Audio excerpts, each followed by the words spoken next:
بسم اللہ الرحمن الرحیم۔ شروع کرتا ہوں اللہ کے پاک نام سے جو بڑا مہربان نہایت رحم والا ہے۔ دوستوں، بہنوں، بھائیوں، بزرگوں، السلام علیکم۔ آج تاریخ اسلام کی اس 16ویں قسط میں ہم جنگ طورس کا ایک تاریخی پس منظر پیش کر رہے ہیں۔ تو دوستوں، بہنوں، بھائیوں، جنگ طورس ایک فیصلہ کن جنگ تھی۔ اس سے ایک تہذیب کی آخری حدود بنی اور دوسری تہذیب کی ابتدا ہوئی۔ سن 732 میں مسلم افواج شمالی یورپ میں اپنی آخری حدود تک پہنچ گئیں۔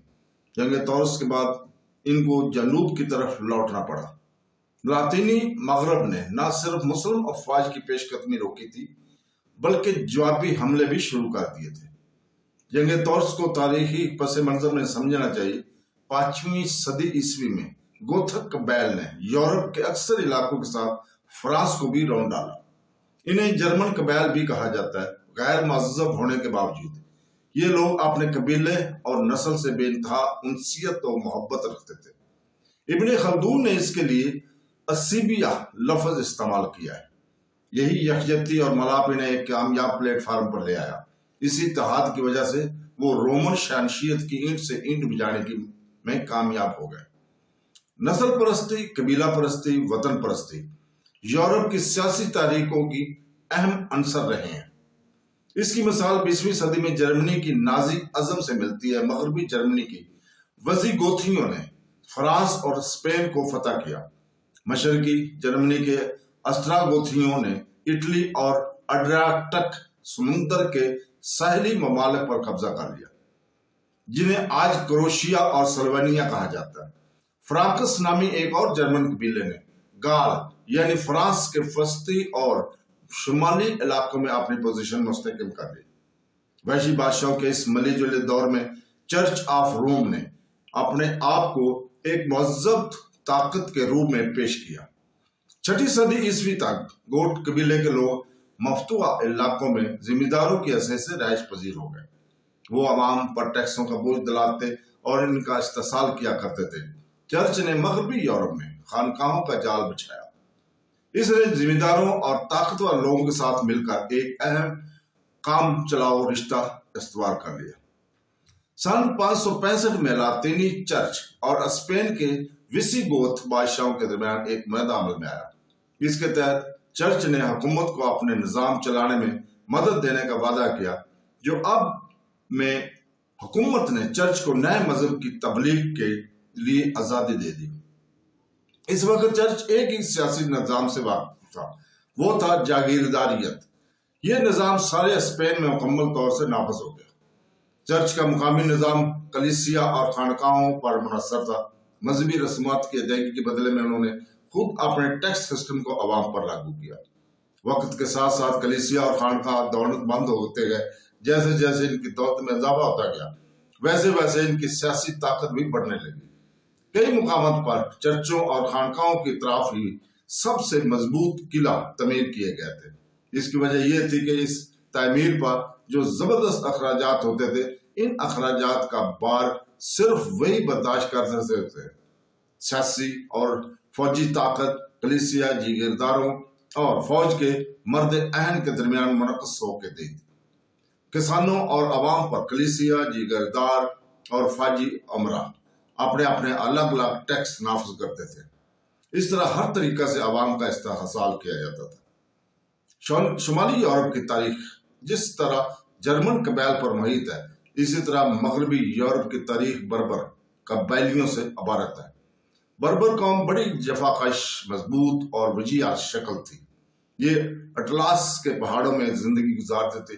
عقبہ بن نفی نے انہیں شکست دے کر بحر الاقرانوس کی طرف پیش قدمی کی تھی، لیکن یہاں بار بار بغاوتیں ہوتی رہی۔ تقریباً 1 صدی سے زیادہ عرصہ تک یہاں اٹھنے والی بغاوتوں کو کچلنے کے لیے بارہا فوجوں کو مرکارے کے لیے بھیجنا پڑتا تھا۔ آخرکار 8ویں صدی کے شروع میں بربر قوم نے اسلام قبول کر لیا اور اسلام کے جھنڈے کو سربلند رکھنے والے بن گئے۔ مسلمان افواج کا یورپ میں آگے بڑھنا بربریت قبائل کا بار بار شورش برپا کرنا، ان دونوں کے درمیان ایک باہمی رباط۔ جب بھی بربر لوگ امن و امان سے رہتے تو اسلامی فوجیں پیش قدمی کرنے لگتی، جب بھی بربروں کی بغاوت ہوتی ہے تو اسلامی افواج کا کامیابی رک جاتی ہے، انہیں پیچھے ہٹ جانے پر مجبور ہونا پڑتا ہے۔ یہ صورتحال ہمارے اس نظریہ کو تقویت بخشتی ہے کہ تاریخ اسلام کو بنیادی طور پر چلانے والا عنصر اسلام کے اپنی اندرونی مناظر رہے ہیں۔ فرانس میں حملے کو اسی پس منظر میں دیکھا جانا چاہیے۔ جنوبی فرانس وسیع گوت حکومت کا ایک حصہ تھا۔ فرانس میں اس طرح اسلامی افواج کی پیش قدمی بذات خود وسیع گوتھیوں کے خلاف تھی۔ اس علاقہ میں پہلا حملہ خلیفہ الولید کے دور حکومت میں ہوا۔ اس حملہ میں سوربون اور لینس پر فتح حاصل کرنے میں کامیابی ہوئی۔ یہ حملہ 713 میں ہوا تھا۔ 714 میں دوسرا حملہ ہوا، نارمنڈی پر قبضہ ہو گیا۔ ابتدائی حملوں سے جن علاقوں پر قبضہ ہو گیا تھا، مسلمانوں نے سب سے پہلے وہاں اپنی پوزیشن مستحکم کی۔ اس کے بعد اسلامی افواج نے گال یعنی وسط فرانس پر حملہ کیا۔ سن 731 میں امباسا بن سام کی زیر قیادت ایک حملہ ہوا اور مسلمانوں نے کارکازون سے بھی آگے بڑھ کر اطراف کے علاقوں پر قبضہ کر لیا، لیکن امباسا حملوں کے دوران مارا گیا۔ امباسا کے بعد عبد الرحمن بن عبداللہ کو فرانس کا گورنر بنایا گیا۔ اس نے کافی تیاریوں کے بعد سن 732 میں موسم بہار کے دوران پیرانس کو عبور کیا۔ بورڈن بندرگاہ کے قریب فرانسیسیوں نے ڈیوک آف اچیرن کی سرپرستی میں مسلمانوں کا مقابلہ کیا۔ ڈیوڈ کو شکست فاش ہوئی اور بورڈن پر قبضہ ہو گیا۔ امیر عبد الرحمن نے جنوبی فرانس کا سارا جنوبی علاقہ فتح کر لیا۔ یہاں سے وہ شمال کی جانب بڑھا۔ تورس کے میدانوں میں، جس کے قریب آج کا جدید پیرس آباد ہے، وہاں فرانس کے بادشاہ چارلس مارٹل سے ان کا آمنا سامنا ہوا۔ مارٹل جرمن بادشاہ پیپن دوم کی ناجائز اولاد تھا۔ فرانس کے شمال مشرق حصہ پر پیپن کا کنٹرول تھا۔ مارٹل نے پروڈسی، فرانسیسی اور جرمن بادشاہوں کی افواج کو اپنے ساتھ ملا لیا۔ اب تورس کا وہ تاریخی اور فیصلہ کن معرکہ شروع ہوا۔ فرانس کی افواج جو ہتھوڑے اور لمبے نیزے سے لیس تھی، وہ اپنی جگہ پر مضبوطی سے ڈٹے رہے اور مسلم گھوڑ سوار برق رفتار دستوں کا مقابلہ کیا۔ امیر عبد الرحمن اپنے افواج کے ساتھ میدان جنگ میں کود پڑا۔ دوسرے دن ایک معرکہ میں وہ مارا گیا۔ اپنے امیر کے مارے جانے کے بعد مسلم افواج رات کی تاریکی میں پیچھے ہٹ گئی۔ اس جنگ میں 1 لاکھ سے زیادہ مسلمان مارے گئے تھے۔ شمالی یورپ پر یہ مسلمانوں کا آخری بڑا حملہ تھا۔ یہ کہنا صحیح نہیں ہے کہ تورس کی جنگ سے مسلمانوں کی کمر ٹوٹ گئی۔ یورپ پر اور دوسرے بڑے حملے نہ ہونے کی اصل وجہ شمالی افریقہ میں بربروں کی بغاوت اور دور وسط ایشیا اور مشرق وسطی پر عباسیوں کا انقلاب ہے۔ ویسے مسلمانوں کی جنگی طاقت اپنے عروج کو پہنچی ہوئی تھی، لیکن رسد کی فراہمی پر بہت زیادہ بار پڑ رہا تھا۔ طویل محاذرائی کی وجہ سے فوجی بھی بے چین ہو رہے تھے، وہ جنگ کا مقابلہ نہ کر سکے۔ طویل عرصہ تک گھروں سے دوری، لگاتار جنگیں، آرام کی کمی، یہی وہ وجوہات تھیں جن کے باعث مسلم افواج اپنی قوت سے جنگ نہیں لڑ سکے۔ تورس کی شکست کے باوجود یورپ کے دوسرے علاقوں میں مسلمانوں کی پیش قدمی جاری رہی۔ فرانس کے جنوبی حصوں پر مسلمان تقریباً 100 سال سے زیادہ عرصہ تک قابض رہے۔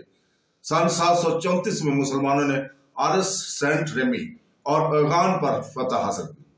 لائنس اور برگنڈی پر پھر سے قابض ہو گئے۔ 8ویں اور 9ویں صدی کے دوران فرانس کے مغرب میں بیارو ایکونوس کے ساحلوں پر اسلامی افواج کامیاب حملے کرتے رہے۔ سن 899 میں مسلمان مغربی سوئٹزرلینڈ پر قابض ہو گئے۔ تقریباً 200 سال تک انہیں قدم یہاں جمے رہے۔ اسپین پر عبد الرحمن سوم کے دور حکومت میں مسلمان فرانکسٹن، ویلنس، جنیوا، تولان اور گریٹ سینٹ برنارڈ پر بھی قابض ہو گئے۔ وہاں اپنی پوزیشن کو مستحکم بڑھایا۔ اس کے بعد فاتح افواج جنیوا کی جھیل کی طرف پھیل گئی۔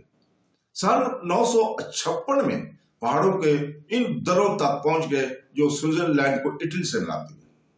مسلمانوں کی جنگی طاقت 10ویں صدی کے بعد کم ہونے لگی۔ اس کی اہم وجہ اسپین میں مسلمانوں کی اپنے خانجن جنگیاں تھیں، جن کی وجہ سے آخر کار سن 1032 میں اسپین سے بنو امیہ کی خلافت کا خاتمہ ہو گیا اور خلافت چھوٹی چھوٹی ریاستوں میں بانٹ گئی۔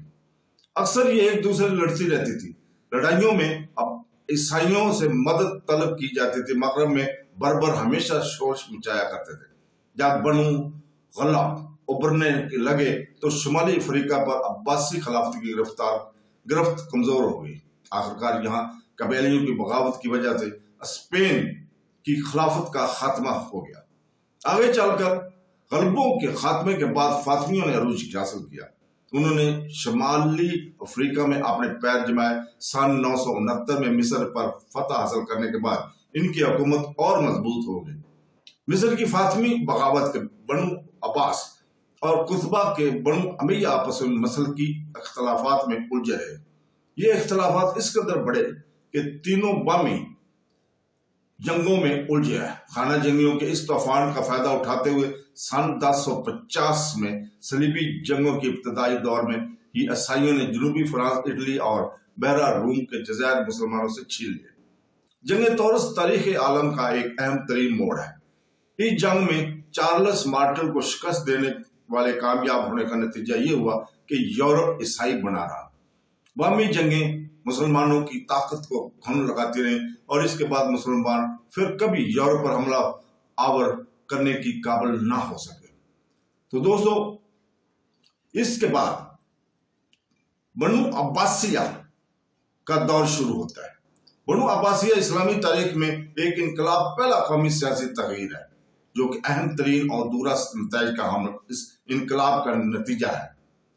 ایک خاندانی حکومت تباہ ہوگی اور اس کی جگہ دوسرے خاندان نے لے لی۔ سن 750 میں رونما ہونے والا یہ انقلاب آج بھی ہمارے لیے وہی درس دیتا ہے جو اس دور کے لیے صحیح تھا۔ تہذیبیں باطنی طور پر تباہ ہوتی ہیں۔ بیرونی عناصر ان تہذیبوں کو تغیر پذیر ہونے کے صرف خارجی سامان فراہم کرتی ہے۔ اسلامی تاریخ بھی اس سے کچھ الگ نہیں۔ تاریخ عالم میں مسلمانوں کو نظر انداز کیے جانے کی اولین وجہ مسلمانوں کا اپنا اندرونی خلفشار ہے۔ اگر کوئی سن 740 میں زندہ ہوتا تو دیکھتا ہے کہ اسلامی حکومت کی سرحدیں پیرس سے لے کر لاہور تک پھیلی ہوئی ہیں۔ اس کے باوجود اسلامی حکومت کے اس عظیم الشان محل کے اندر ایسی تخریب کار قوتیں پنپ رہی تھیں جو اس محل کی بنیاد کو پارا پارا کر سکتے تھے۔ اسلامی تاریخ کے اس طالب علم کے سامنے یہ سوال اٹھتا ہے کہ وہ کون سی اندرونی طاقتیں تھیں جنہوں نے مسلمانوں کے اتحاد کو بے خیر دیا۔ تاریخی سچائی یہ ہے کہ عقائد انسان کے ہر ایک عمل کا احاطہ کرتے ہیں۔ مذہبی عقائد، اقتصادیات، تمدنیات، سیاست، حکومت، نظم و نسق، سائنس اور فنون لطیفہ اور تہذیب، ہر ایک انہی عقائد کی خوشہ چین ہے۔ اسلامی عقائد کے ان تمام امور کا احاطہ کرتے ہیں اور اس عقیدہ کا نام توحید ہے جس تہذیب کا بنیاد اس پر رکھی جاتی ہے۔ خاص توحید پرست تہذیب ہوتی ہے۔ موجودہ دور کے اکثر مسلمانوں نے توحید کا صرف ایک ہی نظریہ بند کر دیا ہے، وہ ہے اللہ پر یقین رکھنا، اور اس عقیدہ سے وابستہ دوسرے تمام اہم ترین پہلوؤں کو یکسر نظر انداز کر دیا۔ بنو امیہ اپنی شان و شوکت سے اس لیے ہاتھ دھو بیٹھے کیونکہ وہ اس توحید پر پرست تہذیب سے کنارہ کش ہو گئے تھے جس کی بنیاد حضرت محمد صلی اللہ علیہ وسلم نے رکھی تھی اور جس پر چاروں خلفائے راشدین عمل کرتے رہے۔ بنو امیہ اعلیٰ درجے کے سپاہی تھے، بہترین سیاستدان تھے جس کی بہترین مثال حضرت امیر معاویہ رضی اللہ تعالیٰ عنہ اور ولید اول ہیں۔ اسی بنو امیہ کے سلسلے میں حضرت عمر بن عبدالعزیز جیسے نیک نفس اور خدا ترس امیر بھی ہوئے۔ ان تینوں کے علاوہ بقیہ تمام حکمران انتہائی ظالم، سرکش، جابر اور نیک نفسی سے دور تھے۔ بنو امیہ کے حکمران سب سے نمایاں خامیاں یہ تھیں: نمبر 1، بنو امیہ اپنی حکومت کو قانونی طور پر جائز قرار دینے میں ناکام رہے۔ رسول اکرم صلی اللہ علیہ وسلم کی دنیا سے پردہ فرمانے کے فوراً بعد جانشینی اور اس کے قانونی جواز ہونے کا مسئلہ درپیش آیا تھا۔ تو پہلے ہم بتا چکے ہیں کہ حضرت ابوبکر صدیق رضی اللہ تعالیٰ عنہ کس طرح خلیفہ منتخب ہوئے۔ حضرت عثمان کی شہادت کے بعد کن بلا تخیر حالات میں حضرت علی بن ابی طالب کو خلیفہ منتخب کیا گیا تھا۔ ان سوالات پر بحث ہوتے ہوئے سرکار دو عالم کے جانشین کے سوال پر سن 740 تک مختلف مکاتب فکر وجود میں آ گئے۔ ان میں سے کچھ اہم مکاتب فکر کا مطالعہ انتہائی ضروری ہے۔ اس کے ذریعے ہمیں بنو عباس کے عروج کی صحیح تناظر کو سمجھنے میں مدد ملتی ہے، جس نے مسلمانوں کے اتحاد کو پارا پارا کر دیا۔ آج بھی یہی ہو رہا ہے اور یہ تقسیم آج بھی جاری ہے۔ یہ انتہائی پیچیدہ اور متنازع مسائل ہیں، ہم صرف ان کا احتساب پیش کر سکتے ہیں۔ نمبر 2، حضرت ابوبکر صدیق کا خلیفہ چنے جانے کا عمل متفقہ نہیں تھا۔ ابن خلدون نے ابن عباس اور حضرت ابو بکر رضی اللہ تعالیٰ کا ایک مکالمہ قلم بند کیا ہے، جس سے صاف ظاہر ہوتا ہے کہ حضرت ابن عباس حضرت علی کو ہی حضور پاک صلی اللہ علیہ وسلم کا صحیح جانشین سمجھتے تھے۔ حضرت عمر کی شہادت کے بعد یہ اختلاف کچھ اور ابھرے۔ جانشینی کے انتخاب کے لیے انہی کے نامزد کردہ مجلس شورا میں بھی یہی اختلافات ابھر آئے تھے۔ اکثریت نے صرف قرآن اور سنت کو تسلیم کیا، بلکہ صحابہ کے اجماع پر بھی سر تسلیم خم کیا۔ حضرت عثمان کے حامیوں نے بھی اسی نظریے کو ہی مانا۔ دوسری جانب حامیان حضرت علی رضی اللہ تعالیٰ عنہ کا یہ نظریہ تھا کہ ولایت کا علم قرآن اور سرور دو عالم صلی اللہ علیہ وسلم کی سنت سے ہوتے ہیں۔ حضور پاک صلی اللہ علیہ وسلم کی جانب سے حضرت علی بن ابی طالب رضی اللہ تعالیٰ کے عطا ہوا، اور لوگ جنہوں نے اس دوسرے نظریے کا اتباع کیا وہ شیعت علی یا شیعان علی کہلائے۔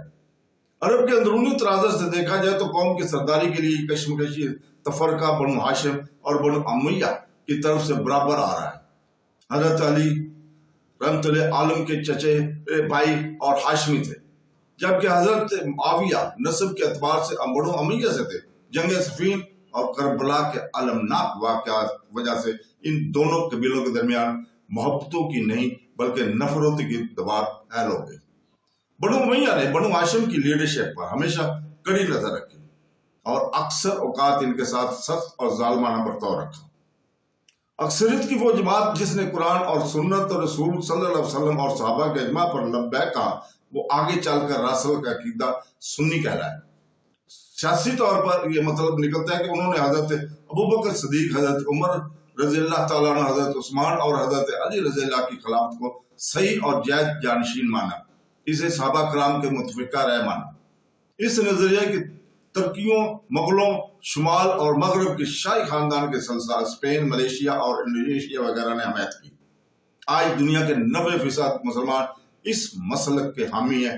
حضرت علی رضی اللہ تعالیٰ کے حامی جماعت اس بات کی قائل ہے کہ قرآن اور سنت رسول اکرم کے ذریعے ہوتے ہوئے ہی حضور پاک صلی اللہ علیہ وسلم کے وسعت سے حضرت علی بن ابی طالب کو ولایت حاصل ہوئی۔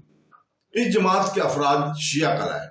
ان کا ایک یہ بھی نظریہ ہے کہ یہ ولایت حضرت علی رضی اللہ تعالیٰ کے ذریعے ان کے جانشین ائمہ کرام کو بطور امانت ملتی رہی۔ ایران کی صفوی خاندان نے جس کا دور حکومت سن 1500 سے 1720 تک رہا، اس منسلک کو اپنایا، اس کے حامی بنے اور اسے تقویت دی اور پروان چڑھایا۔ عالم اسلام کے تقریباً 10% مسلمان اس نظریے کو صحیح مانتے ہیں۔ سن 750 تک آتے آتے یہ شیعہ نظریہ مزید تقسیم شکار ہوا۔ کربلا میں حضرت امام حسین رضی اللہ تعالیٰ عنہ کی شہادت کے بعد امامت کی ذمہ داری ان کے بیٹے حضرت زین العابدین کے سر آئی، جنہیں حضرت علی بن حسین بھی کہا جاتا ہے۔ آل رسول صلی اللہ علیہ وسلم پر بنی امیہ کا دباؤ بہت جابرانہ اور بہت ہی ظالمانہ تھا، اس لیے حضرت زین العابدین نے اپنی ساری طاقتیں، اپنا پورا دھیان اپنی روحانی قوت کو قوم کی باطنی تعمیر کی جانب مرکوز کر دیا۔ سیاست سے کنارہ کش ان کے کچھ حامیوں کو منظور نہ تھے، وہ تو سیاست میں کچھ زیادہ ہی اقتدار چاہتے تھے۔ انہوں نے اس میدان میں زیادہ فعال لیڈر کا تلاش شروع کر دی۔ حضرت زین العابدین کے فرزند حضرت زید رضی اللہ تعالیٰ نے اس چیلنج کو قبول کیا۔ کوفہ کے کچھ لوگوں نے ان کی مدد کرنے کا وعدہ کیا۔ اس سے حوصلہ پا کر بنو امیہ کے خلاف انہوں نے جنگ کا اعلان کر دیا۔ کوفی سے تاریخی طور پر بے وفائی کے لیے مشہور ہے۔ ان بے وفا کوفیوں نے ان کا عین وقت پر ساتھ چھوڑ دیا۔ حضرت زید میدان جنگ میں شہید ہو گئے اور ان کی شہادت کی وجہ سے شیعہ فرقہ میں زیدی شاخ کی ابتدا ہوئی۔ زیدی حضرت ابوبکر رضی اللہ تعالیٰ عنہ، حضرت عمر رضی اللہ تعالیٰ عنہ، حضرت علی رضی اللہ تعالیٰ عنہ کو خلیفہ مانتے ہیں۔ علاوہ اس کے حضرت حسن رضی اللہ تعالیٰ عنہ، حضرت حسین، حضرت زین العابدین، حضرت زید کو امام اعلیٰ مقام مانتے ہیں۔ لیکن حضرت عثمان رضی اللہ تعالیٰ کی خلافت کو نہیں مانتے۔ تاریخ کے لیے زیدیوں کے دن یہ آئے کہ انہوں نے عمان اور مشرقی افریقہ میں اسلام کی اشاعت کی اور 16ویں صدی عیسوی کے دوران پرتگیزی حملہ آوروں کا انتہائی بہادری سے مقابلہ کیا۔ 5ویں امام حضرت جعفر صادق رضی اللہ تعالیٰ عنہ کے بعد شیعہ علی میں دوسری مرتبہ پھوٹ پڑ گئی۔ ان کی اپنی زندگی میں ان کے پہلے فرزند اسماعیل انتقال فرما گئے، جس کی وجہ سے امام جعفر اپنے دوسرے بیٹے حضرت موسیٰ کاظم کو امام مانتے رہے۔ یہی جماعت اسماعیلیہ فرقہ کے نام سے موسوم ہے۔ انہیں فاطمی بھی کہا جاتا ہے، اس لیے کہ یہ حضور صلی اللہ علیہ وسلم کی لاڈلی بیٹی بی بی فاطمہ الزہرا کی عقیدت مند ہے۔ بنو فاطمہ نے 9ویں اور 10ویں صدی عیسوی کے دوران مصر، شمال افریقہ، حجاز اور فلسطین کی فتح کرنے کے بعد اسلامی تاریخ میں مرکزی کردار ادا کیا۔ 10ویں صدی عیسوی میں بنو فاطمہ نے اٹلی کو فتح کرنے کے لیے زبردست جدوجہد کی۔ جب 11ویں صدی میں صلیبیوں نے یروشلم پر حملہ کیا تو یہی فاطمی تھے جنہوں نے پہلے ان صلیبیوں کے حملوں کو برداشت کیا۔ 10ویں صدی عیسوی میں انہی کی فوجی طاقت کی وجہ سے ہی اسپین کی اموی حکومت کو تقویت ملتی رہی۔ 10ویں 11ویں 12ویں صدی عیسوی کے دوران بنی فاطمہ کے اثرات حد سے زیادہ بڑھنے لگے تو بغداد کے راسل کے عقیدہ سنی خلافت کو فاطمیوں سے بچانے کے لیے ان کے حملوں سے بغداد کا دفاع کرنے کے لیے سلجوقی ترکوں کو آگے بڑھنے پر مجبور ہونا پڑا۔ آخرکار 12ویں صدی میں سلطان صلاح الدین ایوبی نے فاطمیوں کا خاتمہ کر دیا۔ بات کو واضح کرنے کے لیے مسلمانوں میں رائج مختلف مسالک کا ایک خاکہ ہم پیش کر رہے ہیں۔ سنی قرآن و سنت اور رسول پاک صلی اللہ علیہ وسلم اور صحابہ کرام کے اجماع پر عقیدہ رکھتے ہیں۔ اس کا مطلب ہے یہ چاروں خلفاء یعنی حضرت ابو بکر صدیق، حضرت عمر رضی اللہ تعالیٰ عنہ، حضرت عثمان اور حضرت علی رضی اللہ تعالیٰ کو خلفاء راشدین مانتے ہیں۔ اثنا عشری قرآن، سنت، نبی مکرم اور 12 ائمہ کرام کی امامت کو مانتے ہیں، یعنی حضرت علی، حضرت حسن، حضرت حسین، حضرت زین العابدین، حضرت محمد باقر، حضرت جعفر، حضرت موسیٰ کاظم، حضرت علی رضا، حضرت جواد رازی، حضرت علی نقی مآوی، حضرت حسن عسکری اور حضرت مہدی۔ سبائی صرف اولین 7 اماموں کو فاطمی پہلے 6 ائمہ کرام کے علاوہ حضرت اسماعیل کی امامت کو بھی مانتے ہیں۔ اثنا عشری فاطمہ اور ان سبھی کو شیعہ کی حیثیت سے ہی جانا جاتا ہے۔ کچھ تاریخ دان انہیں علوی بھی کہتے ہیں۔ زیدیوں نے شیعہ اور سنی عقائد کے درمیان راہ کو اپنایا۔ زیدی پہلے 6 ائمہ کرام اور زید بن علی رضی اللہ تعالیٰ کی امامت کو مانتے ہیں، علاوہ اس کے کہ حضرت ابو بکر اور حضرت عمر کی خلافت کو بھی مانتے ہیں، لیکن حضرت عثمان کی خلافت کو نہیں مانتے۔ ہمیں یہاں اس بات پر زور دینا چاہیے کہ تمام مسلمان قرآن اور سنت رسول کو مانتے ہیں۔ اگر انہیں مانتے تو انسان کے معاملات کے اس معیار کو جس کے مطابق اسلامی تاریخ میں انسانی اقتدار کو آپس میں معاملات کی کسوٹی پر ناپا جاتا ہے، اس کی مثال ایک بڑے درخت کی طرح ہے جس کے الگ الگ ڈالیاں ہوتی ہیں لیکن چھاؤں گھنی ہوتی ہے۔ اسی طرح اسلامی فقہ کے ان الگ الگ ٹہنیوں کی ٹھنڈی چھاؤں تمام امت مسلمہ کو اپنی آغوش میں لیے ہوئے، ان میں سے کسی ایک کو بھی بغیر اسلامی تاریخ ویسی نہ رہے گی جیسے کہ اب ہے۔ حضرت امام جعفر کے زمانے میں ایک اور مسلک نے جنم لیا جس نے اسلامی تاریخ پر زبردست انمٹ نقش چھوڑے۔ حضرت جعفر کی سیاسی خاموشی کی وجہ سے ان کے کچھ پیروکار ناراض ہو گئے۔ انہوں نے قیادت کے لیے کسی اور کی تلاشی شروع کر دی۔ انہوں نے محمد بن حنفیہ کی شکست میں اس قائد کو پایا گیا۔ یہ حضرت علی بن ابی طالب رضی اللہ تعالیٰ کے بیٹے تھے۔ حضرت بی بی فاطمہ کے انتقال کے بعد حضرت علی نے جو دوسری شادی کی تھی، ان کے بطن سے یہ پیدا ہوئے تھے۔ علویوں کی غیر فاطمی شاخ کی ابتدا یہیں سے ہوئی۔ محمد بن حنفیہ کے انتقال کے بعد ان کے فرزند ابو سلمان عبداللہ امام ہوئے، لیکن بنو امیہ کے خلیفہ سلمان نے انہیں زہر دے دیا۔ جب وہ بستر مرگ پر پڑے ہوئے تھے تو انہوں نے امامت کا منصب عطا کرنے کے لیے اپنے اطراف نظر ڈالی، لیکن اپنے اہل و عیال میں سے کسی کو بھی اس منصب کا اہل نہ پایا۔ قریبی شہر میں بسنے والے محمد بن علی عباس پر ان کی نظر انتخاب پڑے جو کہ ہاشمی تھے۔ محمد بن علی عباس رسول پاک صلی اللہ علیہ وسلم کے چچا حضرت عباس کے پوتے تھے۔ اس طرح تاریخ حالات کے ایک موڑ کی وجہ سے امامت کی ایک شاخ حضرت علی بن ابی طالب کے اہل و عیال سے حضرت عباس کے اہل و عیال کی طرف منتقل ہو گئی۔ یہ شاخ بنو عباس کے نام سے موسوم ہے۔ یہ بنو عباس ہی تھے جنہوں نے 750 میں بغداد میں اپنی خلافت قائم کی، جو کہ پورے 500 سال تک قائم رہی۔ یہ خلافت بڑی شان و شوکت اور آن بان کے تھی۔ بنو عباس بغداد سے ایک انتہائی وسیع علاقہ پر اس حکومت تک حکومت کرتے رہے، جب تک سن 1258 میں منگولوں نے بغداد کو تباہ و برباد نہیں کر دیا۔ تو دوستو، کل تک کے لیے اجازت، اللہ حافظ۔